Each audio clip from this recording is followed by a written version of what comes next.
अ, गिरीश महाजन यांची to the point मुलाखतीत माहिती तावडेंना भेटल्यानंतर त्यांनी विचारली आहे.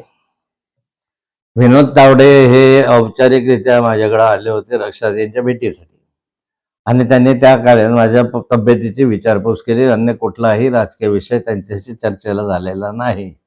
तावडे साहेबांनी मी अनेक वर्ष एकत्र काम केलेलं आहे. वर्षानुवर्ष काम केलेलं असल्यामुळे शेवटी ती मैत्री काही आम्ही सोडलेली नाही आहे. राजकारण एका वेगळ्या बाजूला आणि वर्षानुवर्ष काम केल्यानंतरची जी मैत्री आहे ते एका बाजूला. मी अमित शहा साहेबांना भेटतो, मोदी साहेबांना भेटतो, मी गडकरी साहेबांना भेटतो, राजनाथ सिंगांना भेटतो. याचा अर्थ असा नाही आहे की मी भाजपमध्ये गेलो आहे. माझ्या पूर्वीच्यापासून एकत्र काम केल्यानंतर सहज करसविजिट म्हणून आम्ही एकमेकांना भेटत असतो आणि ते वाजव त्या ठिकाणी आनंदाने स्वागतही करतात आणि दोन शब्द गोडे बोलतात. आताही या अमृत महोत्सवी वर्षामध्ये मी गडकरी साहेबांना निमंत्रण दिलेलं आहे आणि गडकरी साहेबांनी माझ्या या अमृत महोत्सवाला येणं मान्य केलेलं आहे. खडसे भाजप घरवापसीसाठी मागे लागलेले आहेत. महाजन यांचा असा आपला सवाल केलेला आहे. काय सांगणार बाबा? मुळात मी हे स्पष्ट करू इच्छितो की मला भाजप प्रवेशामध्ये आता इंटरेस्ट राहिलेला नाही.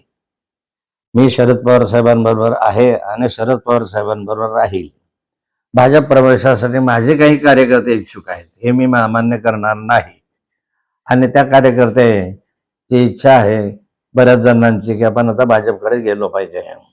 गिरीश महाजन जे आता या ठिकाणी बोलले की मी फार लहान माणूस आहे, ही गोष्ट खरी आहे की गिरीश महाजन फार लहान माणूस आहे, पण मुख्यमंत्र्यांच्या शर्यतीतला माणूस आहे. त्याच्या मतदारसंघामध्ये तसे बोर्डही लागलेले होते. त्यामुळे एवढ्या मोठ्या लहान माणसाशी मी संघर्ष करतोय. गिरीश महाजन हे विसरले की त्यांना राजकारणामध्ये ज्यावेळेस तिकीट मिळत नव्हतं, तिकीट म्हणजे 1995च्या सुमारास हा मतदारसंघ शिवसेनेकडे होता आणि याच्याऐवजी भुसावळ मतदारसंघ घ्यावा असा आग्रह होता अमळनेर किंवा भुसावळ. त्यावेळेस भुसावळ मतदारसंघ शिवसेनेकडून भाजपकडे घ्यावा असा आग्रह त्या कालखंडामध्ये अनेकांनी धरला होता. परंतु मी आग्रह धरला होता की गिरीश महाजन चांगला कार्यकर्ता आहे आणि गिरीश महाजनला जामनेर विधानसभा क्षेत्रामध्ये उभं केलं पाहिजे. त्यासाठी हा मतदारसंघ बदलूया. जो जामनेर शिवसेनेचा आहे तो भाजपला घ्या आणि जो भुसावळ भाजपचा आहे तो शिवसेनेला द्या. परंतु याबाबत आमच्यामध्ये एकमत नव्हतं. डॉक्टर गुणवंतराव सरोदे खासदार होते आणि त्यांनी आग्रह धरला की आपला हा मतदारसंघ भुसावळ फक्त 5,000 मतांनी पडलेला होता, त्यामुळे हा मतदारसंघ बदलू नये अशी त्यांची इच्छा होती. आणि प्रमोद महाजनांची इच्छा होती की हा मतदारसंघ जामनेर मतदारसंघ हा मराठा बहुल मतदारसंघ आहे. त्यावेळेस विनोद तावडे वगैरे सगळे आम्ही हजर होतो.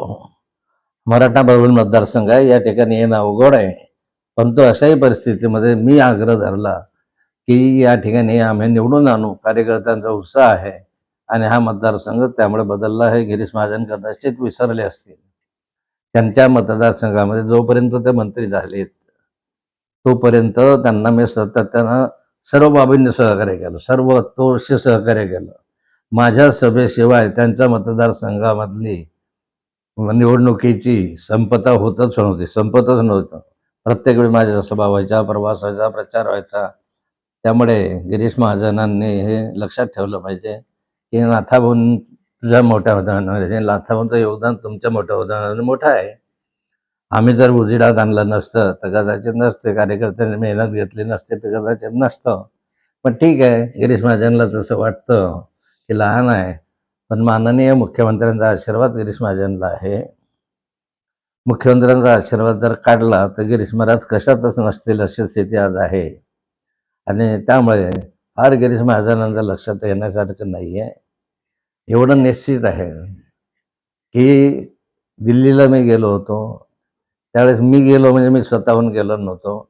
माननीय अमित शहा यांनी मला फोन केला होता. मला त्यांनी दिल्लीला बोलवून घेतलं होतं.